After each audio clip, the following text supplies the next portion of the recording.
Aujourd'hui, on vous prépare une recette de pain aux bananes, chocolat et nib de cacao. ouais, dessus. Comme ça.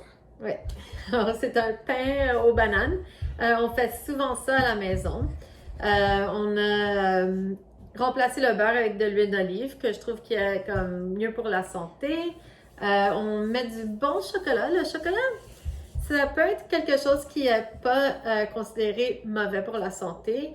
Tu sais, chez Havana, on va sourcer bien nos fèves, ils sont de bonne qualité. On fait nous-mêmes tout le triage à la main. On va faire la torréfaction. On fait nous-mêmes le chocolat. Alors, oui, il y a du sucre, il y a un élément sucré, mais encore à ça, on utilise comme un sucre de canne bio.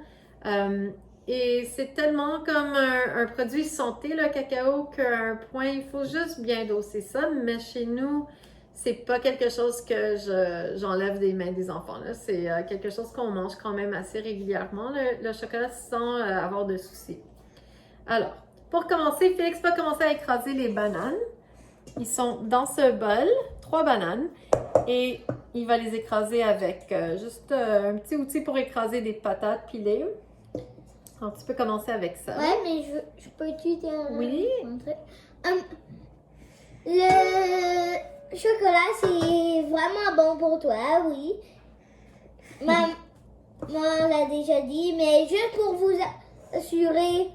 Que c'est vrai, oui. Ouais. Il aime beaucoup me convaincre de ça.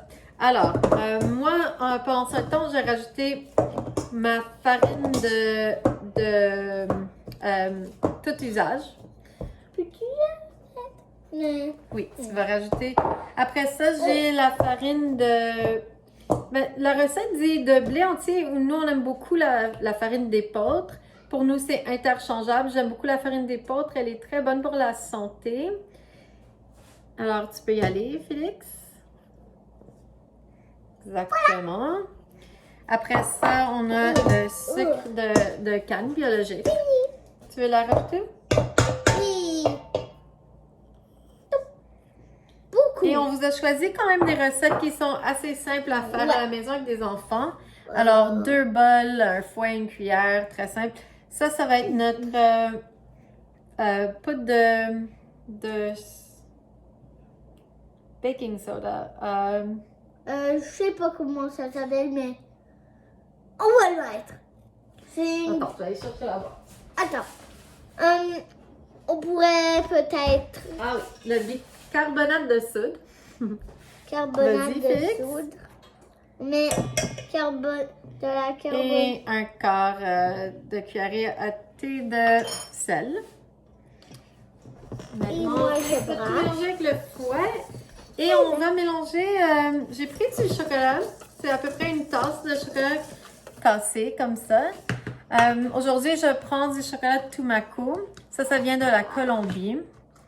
Je l'aime bien parce que c'est un de mes chocolats préférés pour la cuisson. J'aime beaucoup que c'est un chocolat qui est très doux, naturellement plus de gras, alors je trouve que c'est plus crémeux. Je l'aime bien pour la cuisson, mais sinon, j'ai déjà utilisé souvent notre Équateur 80 ou 70% qui est un petit peu plus corsé, qui va donner une saveur plus profonde de café, de chocolat. Bon. Alors, on rajoute le Chocolat. chocolat. Tu sais, tu t'en rappelles pas qu'est-ce que ça s'appelle du chocolat et tes chocolatières. Ok, maintenant on va mélanger le tout. Pourquoi on ajoute le chocolat à la farine? C'est que en laissant la farine l'entourer, ça va comme moins vouloir tomber dans le gâteau pendant la cuisson. Ok, alors une petite brassée, ouais, ça. Il faut pas tout jeter tout partout. Après c'est vrai. ça, on va aller avec nos ingrédients qui sont plus liquides. Alors, on a la banane qui a été bien écrasée par Félix. Peut-être maman va juste faire un petit écras final. Maintenant, tu as ajouté les liquides. Oui. Alors, maintenant, on va rajouter... Sauf les œufs. Oh, moi, je peux le Attends, je vais le rajouter. faire ici. Alors, l'huile d'olive. Ouais, exactement. Combien de pourcents d'huile d'olive? Ça va être un quart de tasse d'huile d'olive, un tiers de tasse. Mais toute la recette va être dans les commentaires en dessous du vidéo.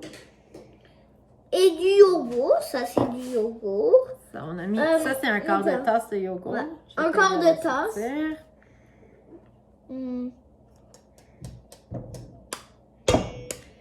Moi, j'aime beaucoup utiliser ma balance pour comme bien vérifier la recette. Mais c'est une recette qui est quand même assez lousse. Et si vous n'avez pas de balance et que vous allez avec la tasse et vos cuillères à mesurer, ça va quand même bien se passer. Alors, pas de stress pour ça. As-tu besoin d'aide? Ouais. Alors, 2 œufs. Ouais. Et je vais tu brasser. peux commencer à brasser. Ouais. Après ça, ouais, on a aussi de la vanille. Ouais, ça c'est vrai. Et je vais rajouter un petit zeste de citron. Presque toutes les recettes ont de la vanille dedans. C'est vrai. Yeah. C'est un ingrédient très traditionnel dans la pâtisserie française. Oh, c'est dur à mélanger. Oui, ça commence à être épais. Ouais. Alors, on met un petit zeste de citron. Pourquoi si c'est liquide, ça va devenir plus dur? Oh, à cause des bananes. À cause des bananes sont tellement dures que ça va juste tout prendre. OK, alors on fait comme un beau mélange final. Et on l'ajoute, on va l'ajouter maintenant aux ingrédients.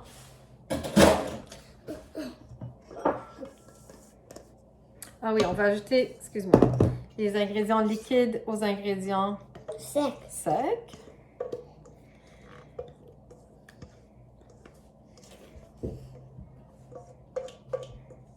Peux-tu mélanger? Oui. Attends, je vais commencer par un premier mélange et tu pourras m'aider à... Juste pour qu'il n'y ait pas de la farine qui revolte partout.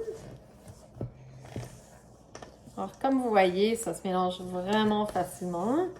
Et pendant ce temps, je vais préparer le... Alors, j'ai pris un contenant qui va au four pour souvent le pain aux bananes est en ce format. Je l'ai huilé, j'ai mis un papier parchemin. Vous pouvez pas mettre le papier parchemin, vous pouvez juste simplement le huiler. Ou aussi, si jamais vous voulez faire des muffins, le temps de cuisson va être un petit peu moins long. Alors, je pourrais vous mettre ça aussi dans les commentaires. Vous prenez qu'est-ce que vous avez à la maison et vous y allez avec ça. Ça, je l'ai acheté comme, tu sais, au Provigo, là. C'était quand même quelque chose qu'on peut retrouver facilement. Alors, je vais juste bien finir de mélanger. Ouais, maman. On aime ça être à la maison avec nos enfants. Ouais. Pour un montant de semaine inconnue. Oh.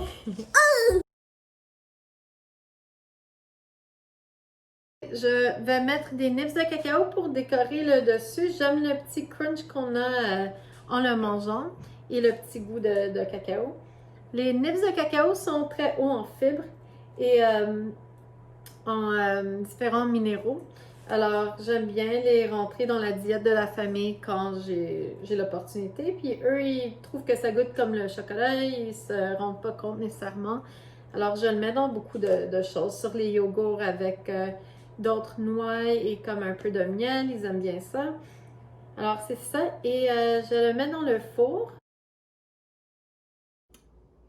Vous pouvez trouver tous les ingrédients qu'on a nommés aujourd'hui, comme les nips de cacao et le chocolat, sur notre site web à havana.ca. Je vais prendre un petit morceau. C'est trop bon!